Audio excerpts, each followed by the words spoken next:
드림 대담 니도니슈 zhezhugi 망어 야채의 차례요래. 고주베 니마 당버루 차례요래. 세상 딴 니토리아지. Więc dzisiaj zaczynamy pierwszy 당한 니 dzień 세진 난게기 naszych nauk 네 letnich, 파베기 Marnok. 드리데 줌바드 줌바나 버서다. Więc w związku 다나는 z tym 지기지. chciałbym pozdrowić Was wszystkich, pozdrowić 예 wszystkich członków 세베 Sangi, mnichów i mniszki, 공동수다. które słuchają tych 다나 nauk, 지기지. zarówno 그지 빌라베 다나 wszystkich 시발라야. 예배 근데 świeckich 도르베 praktykujących 다 z całego 참여하래. świata, 아마 którzy słuchają. 공감사회 z, 첨지샤이 z regionu Himalajów i z różnych innych 단 części 레벨로 świata. Em, 가시액 나눠래야 Pozdrawiam was wszystkich, życzę Wam dobrego zdrowia. 당한 거에는 지금 죄전들 Więc przez 민주화에 ostatnich 쉐쉐 kilka lat 만용의 제베 em, 다 대체급의 교재수 관례 uczyłem 사베입니다. o, 지단다 o, 지금 o, 참여 개세가네 dawałem różne 주수학진에 nauki online. 지 너를 야학을 몰래야 하는 담보 남바상계 때마 더주가 돼마 Ogólnie chodzi o to, żebyśmy wszyscy 대양 jakby 만주지 베베기 rozwijali 개콜이야 naszą 치샤베 zdolność rozumienia 고교 이시다 buddyzmu, 지고메 rozumienia tego, jak 내된 buddyzm 때마당 rozwijał się w 만나신기 starożytnych Indiach, 야마강배 수습 대주 나로래야 jak ta historia jest opisywana 다른 w naszych 신기 긴상 tybetańskich 신우기 tekstach. 케바 대주에게 엔디소리아 심주 망부 제외 인두산에 다 심주 제외 Em, 주대 간대 주여봐 Posiłkowałem się podczas tych nauk różnymi tekstami Theravady i 지단다 buddyzmu 계지 케바 대주에게 chińskiego. Mm, 뉴즈다 Różni uczeni 망주지 z Azji i 베베 Zachodu 망부지다 라바르도 딘듀바 studiują 대주에게 buddyzm tybetański i buddyzm w ogóle, 켄도 więc 용과 dobrze jest 대전 czasami studiować, 소소하래 czytać ich opracowania. I 균제 델라 te 대신에 wszystkie jakby 상계 망로 źródła 야초기 야초 były 시에베 jakby podstawą moich nauk zawsze i 균제 차네 피부 szczególnie 속에 kierowane są 수로 one do członków Sangi. 차 상황이 디나로를 Podczas tych 뒤뒤뒤가 letnich nauk 제시의 Marnok 차네 얘는 야하르다 korzystałem 야마다 벨칸제나 z 얘는 opracowań i 너럽다 tekstów 제시 i opracowań 다네 지 dotyczących 샤브 wszystkich 누기 케와 szkół 디스기 buddyzmu, wszystkich 숭규 pojazdów 카드이마 buddyzmu. 다함제 송도 되어지 Oraz 토네 z różnych 슈이도 opracowań uczonych 다르지 indyjskich, chińskich, 도스베네 tybetańskich, 다 starożytnych 주다람 i 제시 współczesnych uczonych z Azji i 다디 찍히 Zachodu. Więc 야초직네 tak to mniej 야 więcej wygląda. 나로지 팅두기 냠시다 대외 Z 관례 drugiej strony, 아니 powinniśmy wszyscy 마 관례지 właściwie 슈보사베 słuchać i 쉐네 야 kontemplować 수균기 tradycyjnych buddyjskich 도당 관례 아니 nauk. 남바상게 쉐려야 퇴섬 남으로 타바지 영하고 된다래야 Nie ty, 다조 그나지 상하단제 완전 슈비나 통마르지 라망업 주부죠 w ten 다 sposób 라망업 주바디소 아니 trzeba pamiętać o tym, że te 고수제네 nowoczesne 아니 metody 제시기 도시 jakby 도사리아래 망발이야 studiowania 아니 제 도지는 tych 솔라서 nauk to 이제 nie wszystko. 아니 My jako 목표는 시야 praktykujący powinniśmy 체시로서 angażować się też w takie 자대로 tradycyjne 인도산에 słuchanie i kontemplowanie 아니지 tych słów Buddy.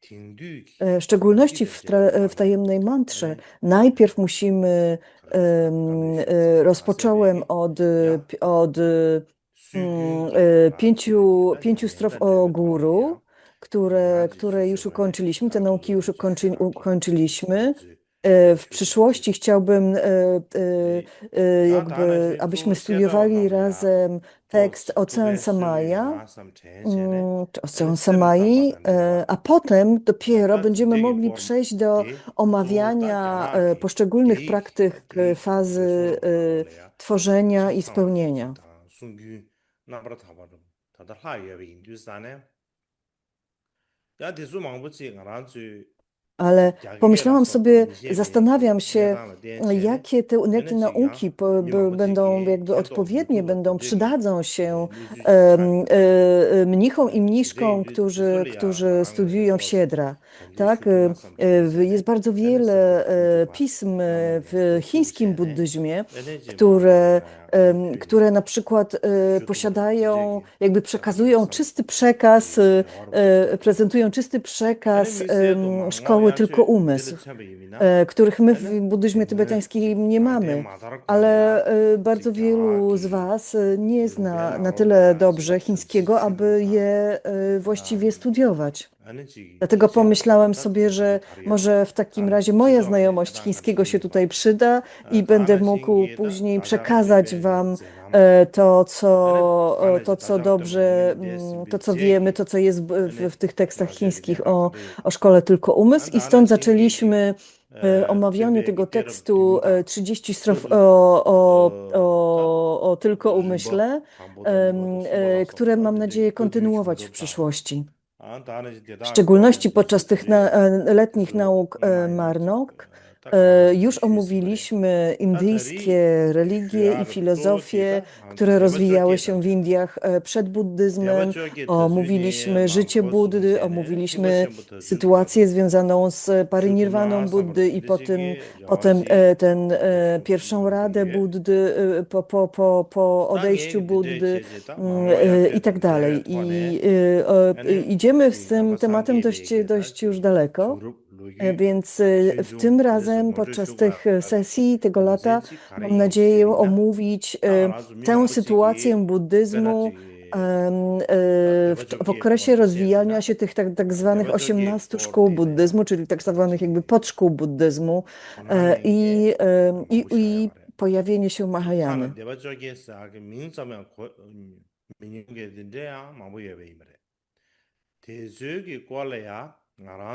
Wielu z Was najprawdopodobniej w ogóle nie interesuje się tymi 18 szkołami, nawet nie słyszało ich nazw, więc pomyślałam sobie, że jednak powinniśmy mieć chociaż odrobinę jakby zrozumienia,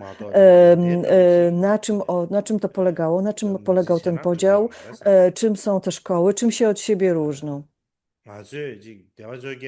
Bo kompletna niewiedza na ten temat nie jest niczym fajnym.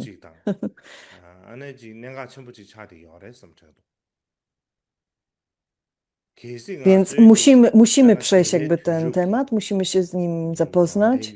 Na przykład, jeżeli nie będziemy mieli dobrego zrozumienia historii buddyzmu Nikai, czy też historii tego wczesnego buddyzmu, to jakby nie zrozumiemy, jak pojawiła się Mahayana, skąd ona się pojawiła, dlaczego ta Mahayana wygląda w ten sposób, a nie inny, jak później dalej pojawiła się tajemna mantra, jak pojawiła się Vajrayana, z czego te szkoły, jak te szkoły się nawzajem uzupełniają, co wynika z czego, dlaczego tak one były opisywane, dlaczego tego rodzaju teksty w tych poszczególnych pojazdach się pojawiły, a nie inne i tak dalej, i tak dalej. Więc ta ogólna jakby zrozumienie historii buddyzmu jest bardzo ważne po to, aby zrozumieć każdą po kolei filozofię buddyjską. Czyli na przykład jeśli chodzi o te 18 szkół buddyzmu, to bardzo wiele uczonych współczesnych, azjatyckich i zachodnich jakby przebadało tą sprawę z historycznego punktu widzenia. Jest wiele artykułów, książek na ten temat. Ja oczywiście nie jestem bardzo wykształconą osobą, więc nie mamy aż tak wiele czasu, żeby to tak dokładnie przestudiować, dokładnie jakby przez te tematy przejść, ale chciałbym po prostu jakby przejść ogólnie przez ten temat, pokazać Wam, co jest w tym ważne i pokazać Wam, co mnie zainteresowało w tej historii.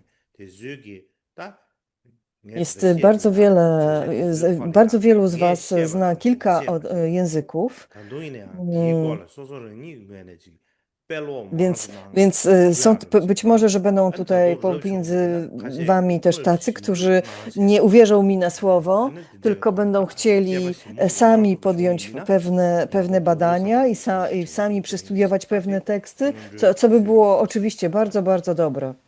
To by było bardzo pożyteczne dla nas wszystkich w przyszłości, aby były pomiędzy nami osoby, które zajmują się tego rodzaju tematyką i podejmą tego rodzaju studia i badania.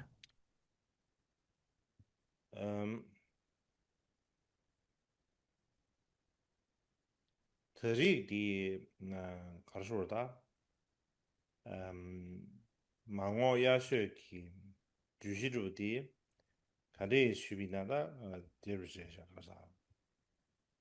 Więc jakby głównym tematem tych nauk letnich w tym roku jest buddyzm Nikai i jakby cała historia dotycząca tego okresu buddyzmu.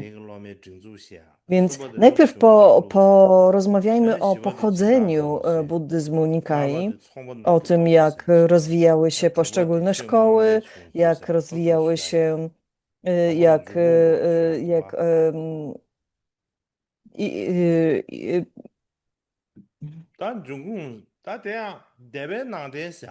więc najpierw pomówmy o pochodzeniu buddyzmu Nikai. Więc to dotyczy tego okresu w buddyzmie, kiedy pojawiło się właśnie tych 18 podszkół buddyzmu. Kiedy do tego doszło? Kiedy ten okres nastał?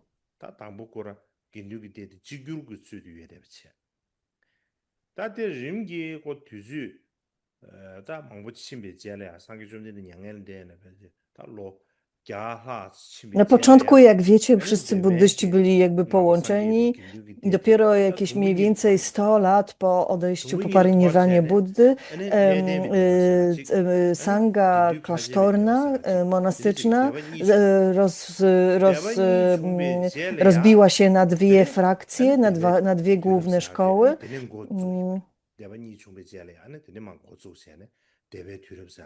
I to był jakby początek buddyzmu Nikai.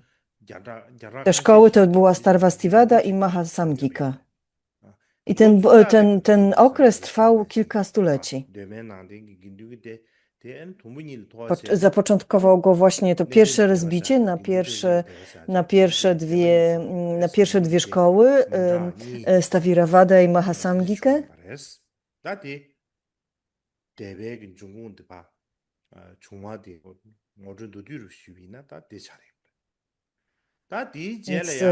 Więc to tak podsumowując, co już ten czas już przeszliśmy po poprzednich naukach. I teraz jak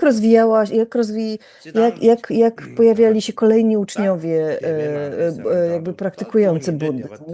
Jak do tego dochodziło? Ogólnie, kiedy mówimy o buddyzmie Nikai, to mówimy o Śrawakach. Głównie mówimy o szkole Śrawaków, tak? Że te rozbicie na te dwie główne szkoły i kolejne podszkoły dotyczyło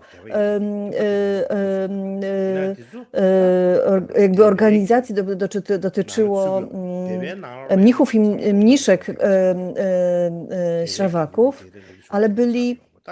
ale oczywiście Budda nauczał również ludzi świeckich. On nie nauczał ludzi tylko i wyłącznie mnichów i mniszek. On przekazał bardzo wiele nauk ludziom świeckich, tylko że po prostu nie mamy jakby żadnych historycznych jakby zapisów tych nauk. Nie mamy historycznych dokumentów na ten temat. Nie mamy zbyt wielu. Nie wiemy, jak oni praktykowali. Jakieś nauki się do tej pory jakby zachowały, ale nie wiemy, jak oni praktykowali, czy to było zorganizowane, czy nie było zorganizowane. Podobnie na przykład, jak wiemy, w innych religiach, takich na przykład jak w hinduizmie czy chrześcijaństwie, też jest społeczność klasztorna i jest społeczność świecka.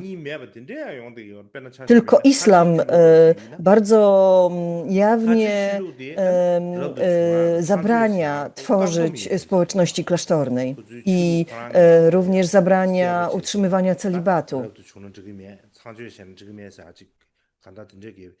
Więc islam jest przeciwny jakby święceniom klasztornym, takim jakie mamy na przykład w buddyzmie czy w chrześcijaństwie.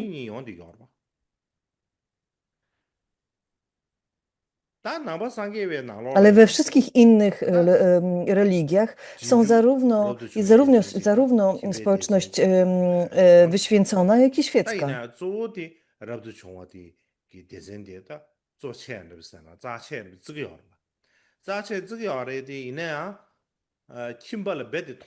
Oczywiście ta społeczność klasztorna wydaje się jakby ważniejsza, ale to nie znaczy, że powinniśmy jakoś mniej szanować świeckich praktykujących. Szczególnie w buddyzmie Buddha podkreślał tak zwaną czteroraką społeczność, tak? która łączy męskich i żeńskich jakby świeckich praktykujących oraz mnichów i mniszki. I to tworzy tą czteroraką społeczność buddyjską, tą czteroraką sangę. Mówimy o niej bardzo często, prawda? I najlepiej by było, gdyby ona była równa pod względem, żeby każda część była równa pod względem wielkości.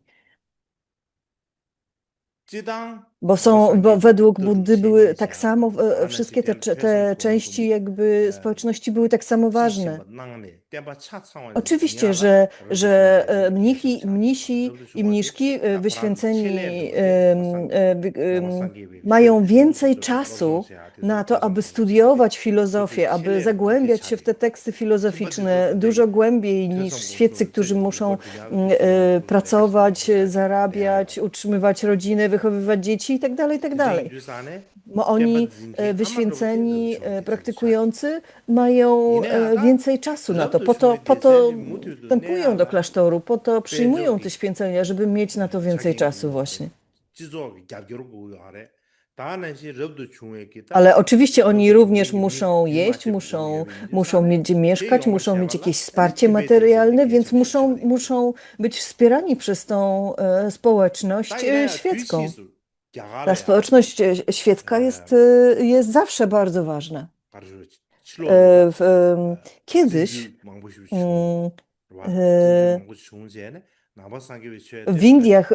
Indie przechodziły wiele różnych inwazji, o ile wiecie, w swojej historii.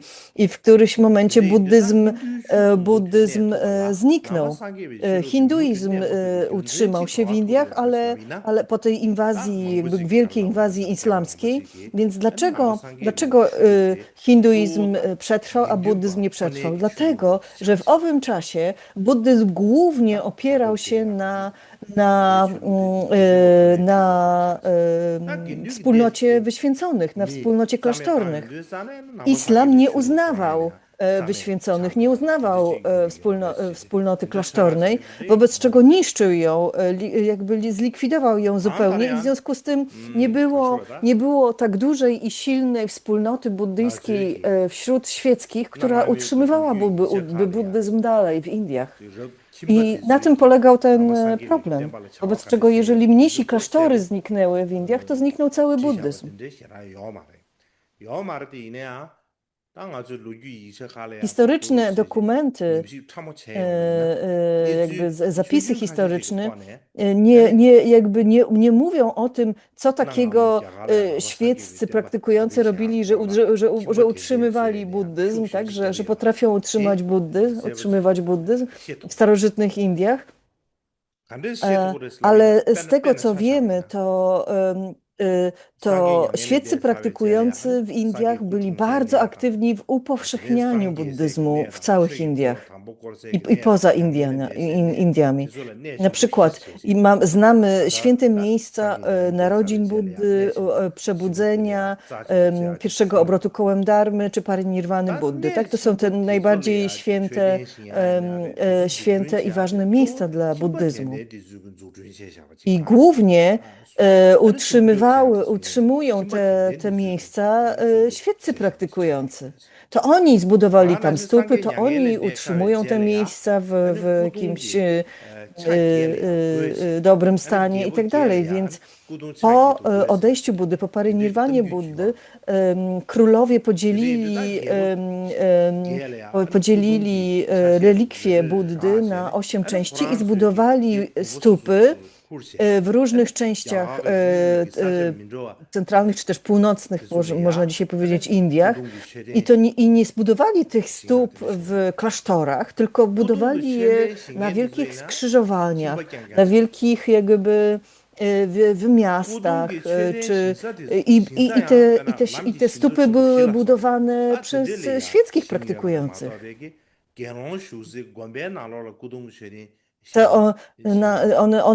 One były budowane przy wielkich drogach, przy wielkich skrzyżowaniach najczęściej.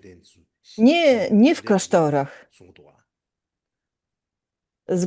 Później, zgodnie z Sutrą Wielkiej Parynirwany, król Ashoka otworzył te stupy, tych pierwszych 8 stup, zbudowanych przez 8 królów, i dalej podzielił te relikwie Buddy na dużo więcej części, na dużo więcej mniejszych części, po to, aby zbudować jeszcze więcej stup w całych Indiach. Więc to pokazuje, że w starożytnych Indiach ta jakby tradycja budowania stóp była bardzo silna. Stupy były bardzo ważnymi obiektami jakby czci w starożytnych Indiach i ważnymi dla buddyzmu.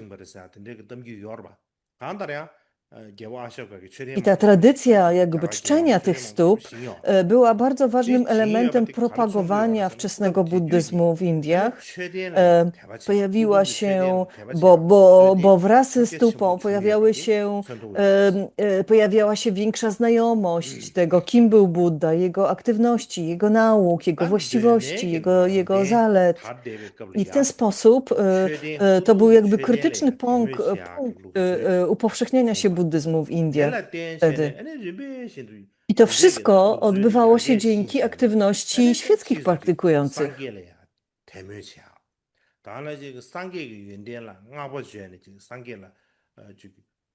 Więc ten wpływ świeckich praktykujących na rozwój buddyzmu był bardzo silny.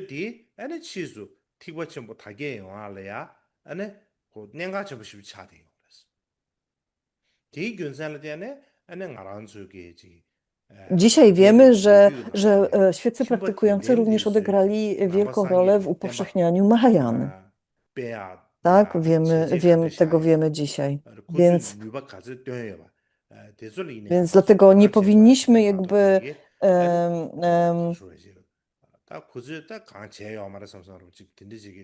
powinniśmy szanować ten wpływ, powinniśmy szanować tę pracę i tę aktywność świeckich praktykujących dla buddyzmu. Poza tym, na przykład, kiedy mówimy o Buddzie i jego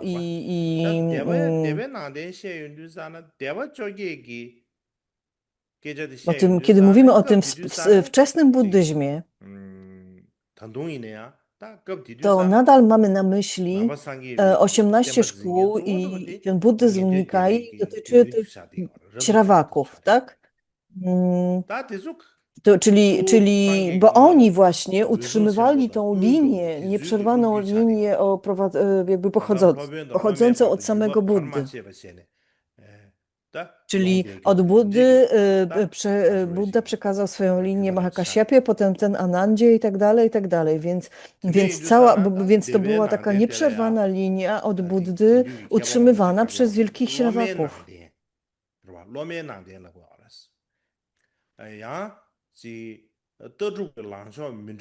Mówi się w związku z tym często o tej epoce buddyzmu, mówi się, że to był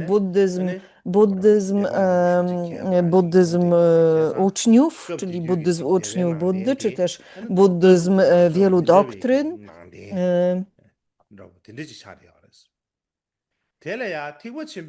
Czy też buddyzm wielu szkół i tak dalej. Później Mahajaniści zaczęli nazywać ten okres i tę szkołę, i ten pojazd pojazdem Śrawaków, czy też pojazdem słuchaczy, słuchających. Ponieważ Śrawaka w sanskrycie, to słowo Śrawaka oznacza tych, którzy słuchali nauk bezpośrednio od Buddy, czyli w pewnym sensie po prostu to słowo znaczy uczniów. Czyli we wczesnym okresie Śrawaką byli również świeccy praktykujący, ponieważ to słowo oznaczało po prostu ucznia, kogoś, kto słucha nauk Buddy. I we wczesnym buddyzmie Śrawakami byli wszyscy praktykujący, nie tylko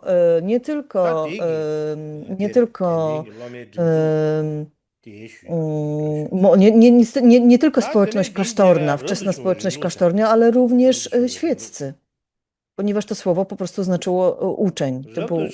Śrawaka to był uczeń. Potem dopiero Śrawakami zaczęto nazywać jedynie społeczność klasztorną, utrzymującą ślubowania. Czyli już w tym okresie buddyzmu Nikai Śrawakami nazywano tylko wyświęconych mnichów i mniszki.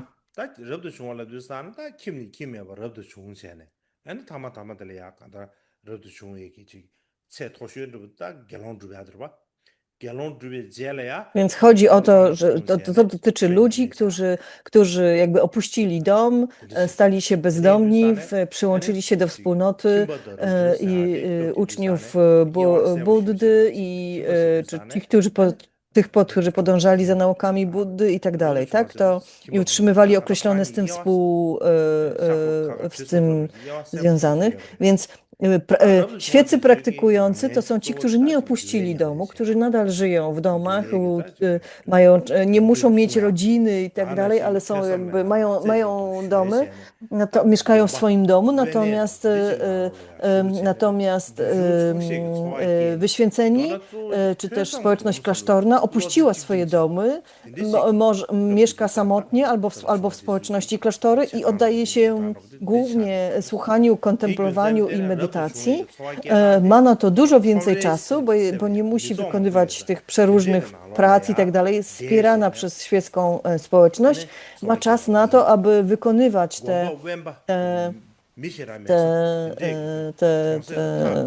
swoją praktykę słuchania, kontemplowania i medytacji. I na początku buddyzm nie był praktykowany w miastach i on nie był skupiony na tym, aby pomagać i wyzwalać inne istoty. Na początku jakby ten buddyzm praktykowany przez tą społeczność klasztorną, tutaj w tym momencie mówimy, oni słuchali, kontemplowali medytację głównie dla swojego pożytku, aby siebie wyzwolić. Dlatego po jakimś czasie Mahajaniści nazwali tę grupę, czy też ten styl praktyki Hinayaną, co oznacza jakby ten niższy pojazd, niższy poziom. Ponieważ patrzyli na nich troszkę z góry, jako wyższy pojazd. Ale na początku nie było tego, w owym czasie nie było tego podziału, po prostu tak się praktykowało. Byli świeccy praktykujący, była społeczność klasztorna, i ta klasztorna społeczność była dużo większa i rozwijała się, była uważana za ważniejszą, a świeckich praktykujących było wtedy trochę mniej.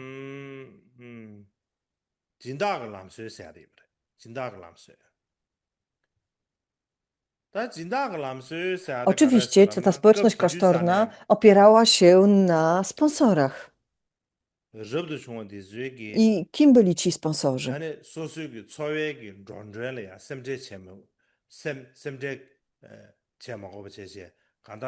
W owym czasie społeczność klasztorna nie musiała się martwić o to, czy przeżyją, czy będą mieli co jeść i tak dalej. Mogli się kompletnie skupić na swojej praktyce. Dlaczego? Dlatego, że wspierali ich wielcy królowie, królowe i wielcy kupcy. Czyli cała ta najbogatsza, najwyżej jakby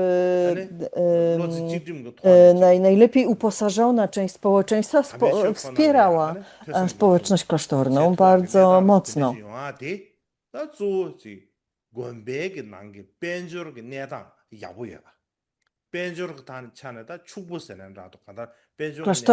I dlatego klasztory w owym czasie bardzo dobrze prosperowały.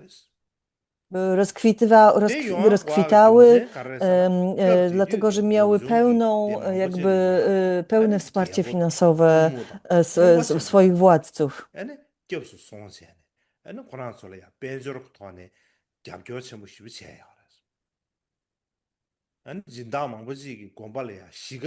Bardzo wiele królów, królowych, bogatych kupców przychodziło i przyjmowało schronienie od nich, na przykład król Kaniszka przyjął schronienie w szkole Sarvastivada i jest bardzo znana historia, jak on wspierał tą całą szkołę. Jest wiele takich filarów, takich kolumn w Indiach, które opisują to, jak król Kaniszka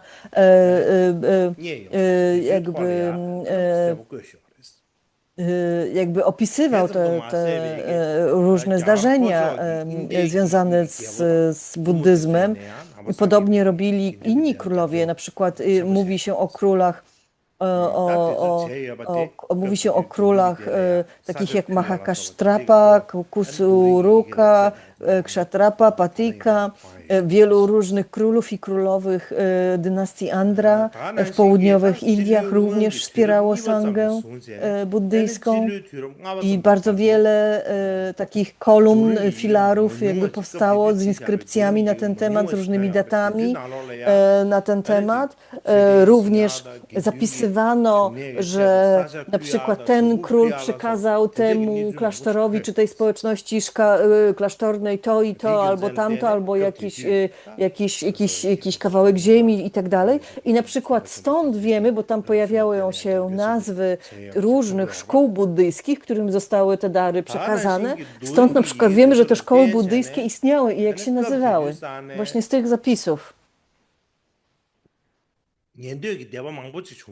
I stąd na przykład wiemy, że tak naprawdę było wiele szkół śrawaków, na pewno ponad 20, nie 18, na pewno i było ponad 20. W buddyzmie tybetańskim w naszych zapisach często mówimy o 18 szkołach, ale kiedy przyjrzymy się tych wszystkim starożytnym indyjskim zapisom właśnie dotyczącym różnych miejsc sponsorowanych przez królów, to doliczymy się ponad 20, grubo ponad 20 szkół buddyjskich.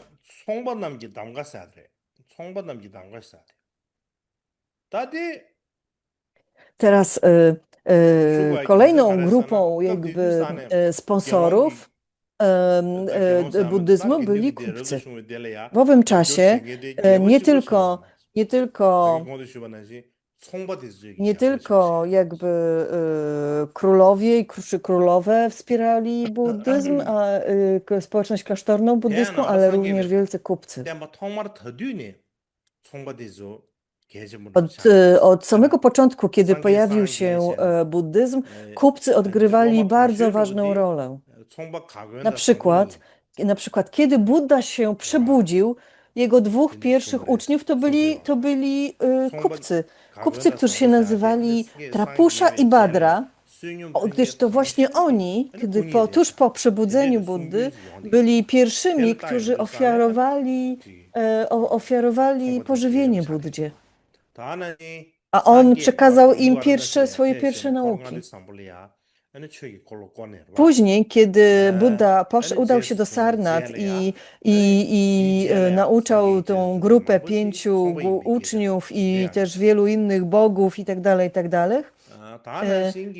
wielu z jego 상기 uczniów 로마 to byli 개체시의 właśnie kupcy. 망부에 나로안에 딱지 가르선 김당 메시지로 와. Jeden z nich był 김당 bardzo ważnym 메시지인데 uczniem Buddy, 다 nazywał 총바 się 총바 Anapindada. 다 나시 Anapindada był bardzo 뒤치수 bogatym 망바 kupcem 담배 취해디 야나라서 i był bardzo 던제게 ważnym 딱 유주 uczniem Buddy. 显래야 토마 개용겐데 I 너들이 jakby 저기 kupcy właśnie byli tymi osobami, którzy upowszechniali, rozprzestrzeniali nauki Buddy, rozpowszechniali informacje jakby o tym, o Buddzie, o jego naukach i tak dalej, i tak dalej.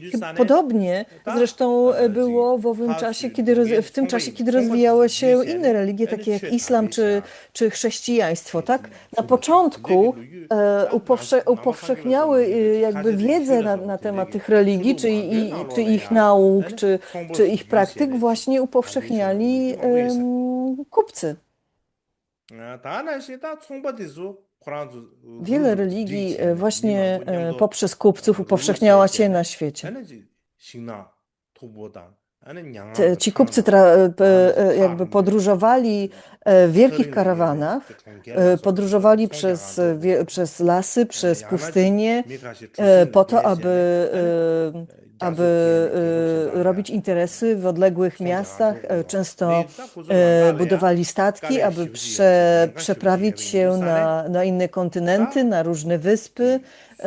Podróżowali do różnych innych krajów, jakby kontaktowali się z innymi nacjami, więc tego rodzaju ludzie musieli mieć wiele odwagi i musieli być twardzi, musieli być bardzo wytrzymani. I tego rodzaju osobowość jest właśnie potrzebna, kiedy chcemy praktykować praktyki buddyjskie, to tego rodzaju cechy charakteru są bardzo przydatne. Więc wygląda na to, że też wśród kupców buddyzm jakby trafił na dobry grunt. Poza tym brahmanizm jest taką bardzo jakby kastową religią, która na przykład nie pozwala się osobom z innych kast kontaktować, czy też zbliżać do osób z innych kast i tak dalej. I to jest bardzo rygorystycznie przestrzegane. Natomiast buddyzm nie uznawał kast, i to się bardzo podobało, jakby bardzo dobrze współgrało ze stylem życia i pracy kupców, którzy podróżowali do różnych miast i musieli się w związku z tym do różnych krajów innych kontaktować. Musieli się tam kontaktować z różnymi grupami ludźmi i również po drodze, tak? Zatrzymywali się w wioskach wśród rolników, potem podróżowali do miast, tam kontaktowali się z różnymi grupami osób. Natomiast na przykład w Indiach rolnicy nie podróżowali nigdzie, jakby mieszkali przez pokolenia, przez całe pokolenia mieszkali w jednym miejscu, w jednym mieście, w jednej wiosce i oni utrzymywali ten system hinduistyczny, system brahmiński bardzo ściśle i tam on właśnie przetrwał. Podczas gdy kupcom, którzy podróżując musieli się siłą rzeczy stykać z różnymi ludźmi z przeróżnych kast więc buddyzm, który nie uznawał kastowości i nie nakazywał im, nie zabraniał im tych kontaktów, był bardzo im dobrze jakby leżał. No. Bardzo wiele też nowych członków Sangi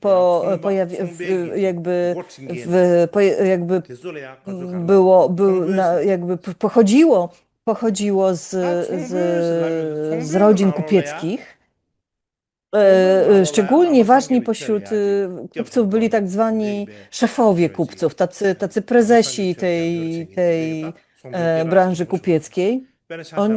Oni byli wtedy nazywani Śreshin, czyli taki szef kupiecki, tak? Taki lider kupców.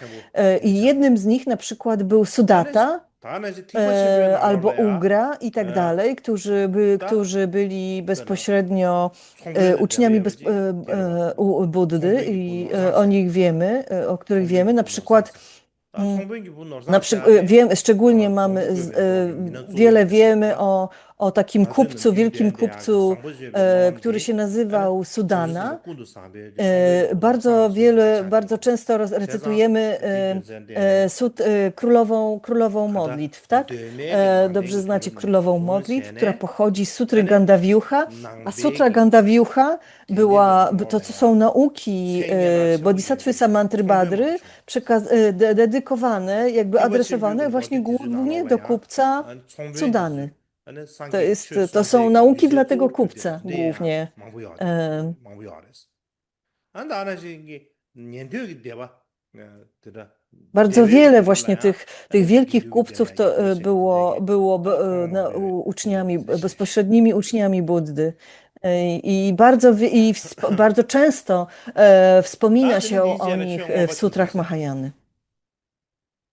최영원바 최영원배 Warto 중주사네 też 다 powiedzieć, 최영원배 że w tym 중주스 좋아 okresie również 다 pojawiła się Abhidharma. 남아상계 왜 긴둥이 대 초화시 년차리 얼바 급디도 송조 체네 근데 지가 말에 초화도 비 현라 수념 롱 단도나 롱무 겹 체네 아니 시행기 Więc 아니 jak 가르 mówiliśmy, 때마다 że 해라 라레디 oczywiście, że buddyjska sanga, wyświęcona sanga jakby 다이네 kompletnie 급디 jakby 주사네 zależy od rabdu donacji, 쇼디스 od wsparcia 세거를 마봉바 되베데베데 świeckich 또 김제 praktykujących, 가르사네 takich 지다 jak 계신 분이 w owym 찍디는 czasie to byli 예버지 찍디 głównie 송바 주고 królowie i 주사네 bogacy kupci. 예보다 아니 송바 주고 되죠 그러람 제바들 때에는 W 긴둥이 owym 되게 czasie 초액이 Sanga nie miała 세거라 problemu z tym, 강해면 żeby 사 tego rodzaju 이 wsparcie 강해면 uzyskać. Bardzo 차인두스탄에 wielu 아니 럽도 중앙도 주기 가르치지 monarchów i 로 kupców ich 데뷔 토네 wspierało.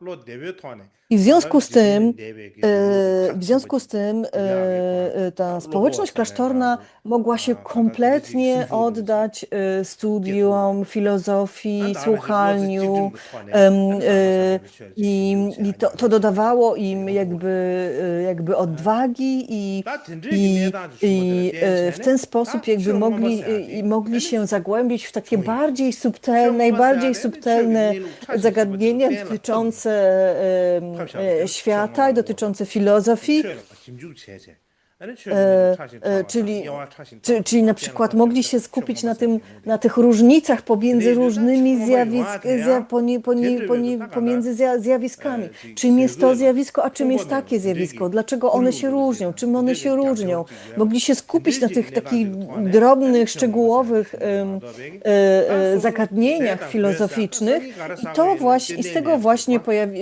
jakby z tego 아다 wyodrębniła się 제시 kompletnie 똑바로 nowa 되지 내다로 dziedzina 차례나 jakby 근데 buddyjskich 이거 좀 nauk, 두고 말아 która jest nazywana 긴둥이 Abhidharmą, 대해서 czyli 되고 po 미래를 naszemu 이래 지중이라는 fenomenologią. 어떤 미직이 있는데 즉 저거도 다 근데 미래를 이래 말은 To było 다 właśnie 동사하고 to 차례 mogło się 근데 두루성으로 wydarzyć 아니 właśnie dzięki 양도 temu, 대시에 차지 że 대시에 아니 양도 아베셔리아 tak 어디서 wielu mnichów miało 대제부도 wsparcie ze 와 strony 소액 królów i mogli 인간에게 kompletnie, 김주 자리 kolejne pokolenia 대장의 mogły się 매력이나 kompletnie 아니 로 skupić 대부세체 na 저 filozofii 아베셔리아 저성부터 제도와 i praktyce. 디근산데네 아니 개보다 송부 추구디즈 Również 야교세바데 Milarepa, jak 아니 wiemy 배선 z jego 고소는 pieśni, 로즈 찍기세 kompletnie 근데기 jakby 내마서 zależał i bardzo cenił 디네다 상부터 sobie 주고들 tą 댄체네 아니 społeczność, która go 최근일로 wspierała 차시키는 대화 가라데 w Tybecie, w 최홍바수 górach, tak, kiedy 딘제기 on mógł praktykować. 가령 Wiemy to z jego pieśni.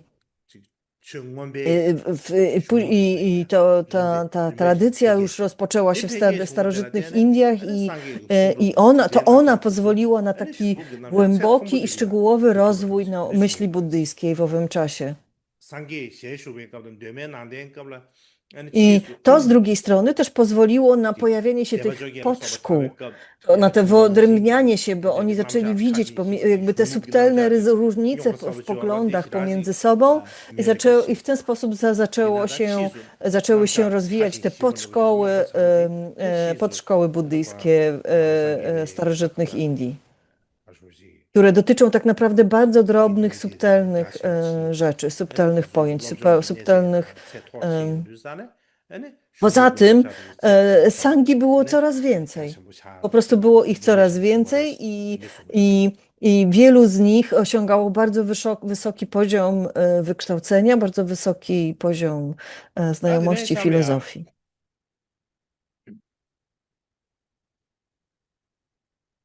대바 기준으로 해야 돼.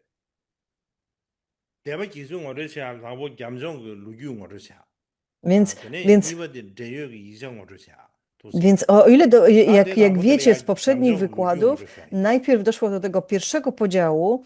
Mówiliśmy poprzednio już o tych głównych, o tych zakazach, które pojawiły się na przykład podczas drugiej czy trzeciej Rady Buddyjskiej, o tych 10 zakazach wprowadzanych przez Mahadewę, które Mahadewa próbował wprowadzić do buddyzmu. Nie, 감효시비바. 다 롱아 뭐임비 시주사 Mówiliśmy o tym poprzednio. 시주보데 룽그리 생계제다 룽그 말에 생계제기 간다 파티 세는다 Mówiliśmy o tym, czy te 10 punktów Mahadewy powinny być uznawane za zakazy, powinny być zakazywane, czy nie powinny, i tak dalej, i tak dalej. 룽그리 생계제다 룽그 말에 생계제 니 예베 인도자 고 시주스 라비나 야가면도 섬섬스도 다 전에 Więc to spowodowało ten pierwszy podział na pierwsze dwie, na Sarvastivada i Mahasangikę. Więc to jakby wywołało ten pierwszy podział w buddyzmie na te dwie główne, wielkie szkoły. Więc nie będziemy już teraz wracać do tych szczegółów, ale to do tego doszło mniej więcej 100 lat po parinirwanie Buddy.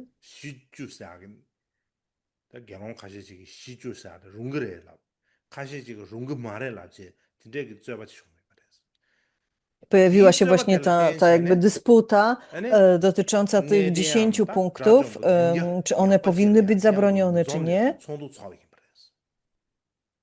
700 biksu przybyło na taką wielką radę, tak zwaną drugą radę, tak? I w pismach Pali mówi się o 700 biksu, ale niektóre inne teksty na przykład mówią, że to było 200 biksu.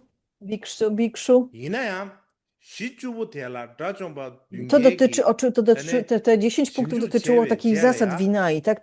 Czy mniszki mogą robić to czy tamto. I to było tych 10 głównych punktów. Była duża dyskusja na ten temat.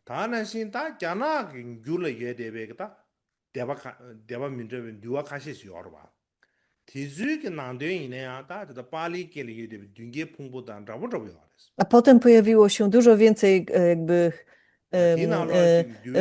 jakby szkół. Istnieje bardzo wiele, my mówimy o 18, ale tak naprawdę wygląda na to, że tych szkół mogło być na przykład kilkadziesiąt. Jakie teksty o nich wspominają? Mamy w północnym przekazie indyjskim jest tak zwane koło rozróżniające różne tradycje piśmiennicze. Tak to mniej więcej, tak ten tytuł brzmi. On należy do tradycji Sarvastivada. Został skomponowany przez mistrza Vasumitrę. Istnieje też bardzo wiele, istnieje też nie bardzo wiele, kilka tłumaczeń tego tekstu na język chiński.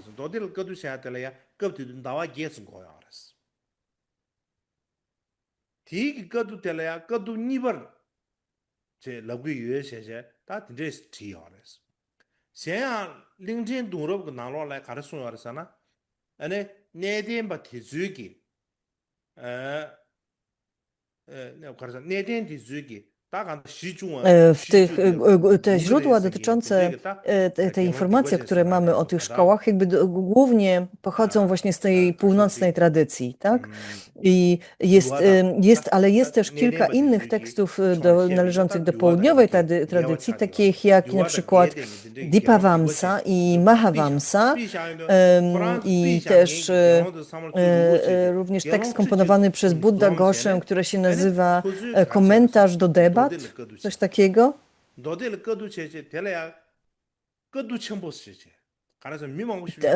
Więc mówiliśmy o tym, że mówiliśmy już o tym, że te poprzednie rady jakby również dokonały dalszej kompilacji sutr, pomniejszych sutr, pomniejszych nauk Buddy.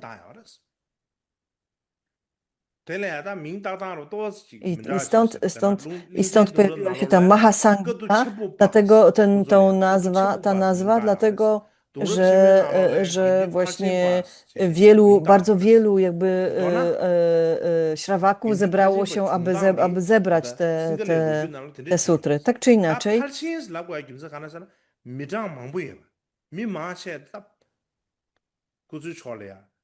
mówi się, że to była taka szkoła większości. I ta nazwa też może dotyczyć tego, że to była szkoła większości, dlatego Mahasangika się mówiło.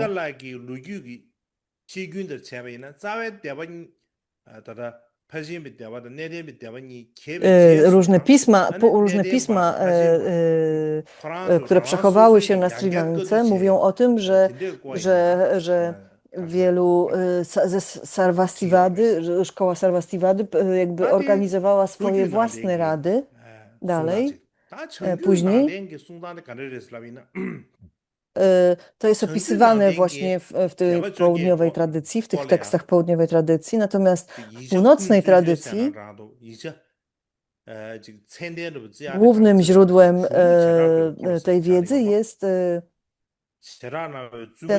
to koło rozróżniające różne tradycje piśmienne, o której już wspomniałam, to jest ten główny tekst północnej tradycji. On został również przetłumaczony na język tybetański, nie tylko na chiński, również na tybetański.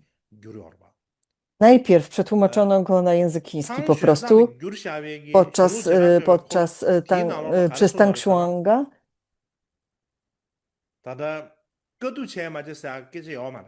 Ten tekst, on nie mówi o żadnych różnych radach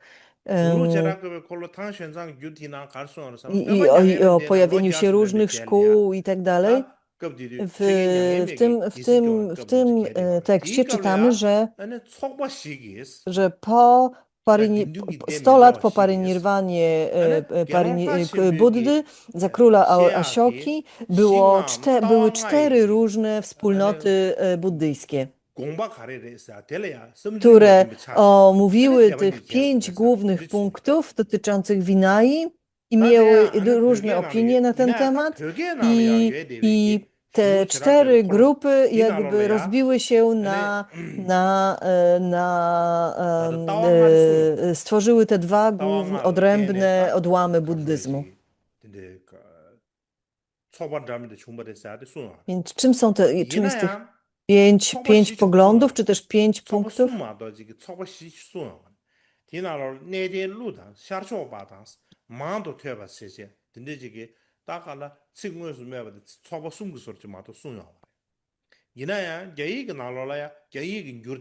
Więc nazywa się odłamem Naga, czy też frakcją Naga,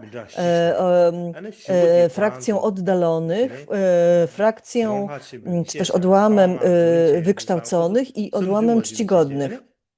Tak często określa się też te 4 grupy. I oni mieli różne poglądy dotyczące tych 5 punktów Mahadevy i dlatego stworzyli te 4 frakcje, jakby stworzyły te dwie główne szkoły Sarvastivady i Mahasamgiki.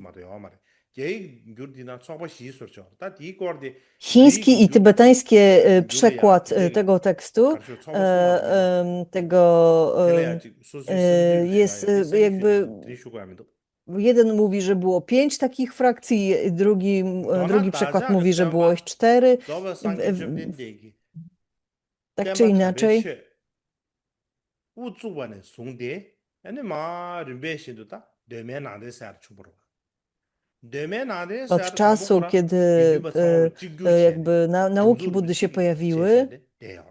mieliśmy ten 다데 wczesny 티스 buddyzm 부분이래야 토스 i 부분이 mieliśmy, na 토야테네야 początku 가르라고 그러잖아. mieliśmy jedną 사회 sangę, 대화 tak? 기술에서 Potem 사회 buddyzm 대화 rozbił się na dwie główne szkoły. 사회 대화 계획할래야 가르쳐요 알았잖아. 내내미 대화다 파지미 대화 I 일이케 to był ten pierwszy podział. 대화 대니 중에 I to była 제서 아니 링기 Staviravada i 로자네 Mahasangika. 이게 나로라 대화 Później, 전부 뒤니게 나로라 przez kolejnych 100-200 lat, w tych szkołach pojawiały się jeszcze mniejsze jakby podszkoły, pomniejsze frakcje i stąd i dlatego było i potem mieliśmy w buddyzmie kilkadziesiąt podszkół. I więc ten okres nazywa się drugim podziałem. Pierwszy podział to była Staviravada Mahasangika, a potem dochodziło do kolejnego jakby kolejnego podziału na podszkoły. W tybetańskiej tradycji mówimy o 18 szkołach, ale wygląda na to, że tych szkół było dużo więcej. Więc od starożytnych Indii do starożytności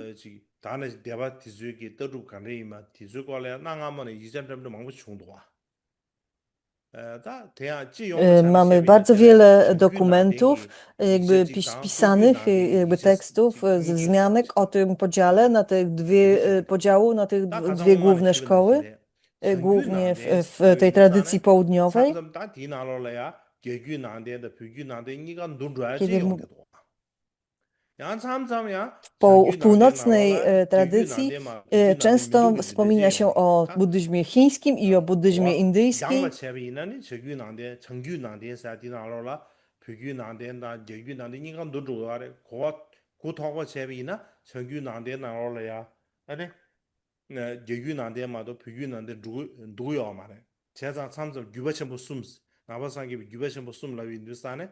Czasami, kiedy mówimy o tym północnym przekazie, to czasami ludzie mają na myśli, mówiąc o tym, mają na myśli chiński buddyzm albo staroindyjski buddyzm z północnych Indii, ale nie uwzględniają tybetańskiej tradycji, tybetańskiej myśli. Niektórzy uczeni zaś mówiąc o północnym przekazie, uwzględniają tradycję buddyjską, tybetańską, która się później pojawiła, więc ten termin jest różnie interpretowany.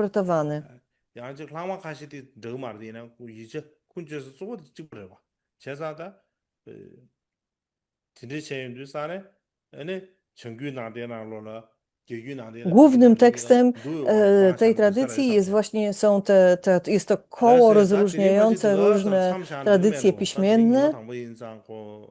I myślę, że to był pierwszy dzień, więc myślę, że na dzisiaj już wystarczy. W tym momencie możemy dzisiejszy wykład zakończyć. Dziękuję.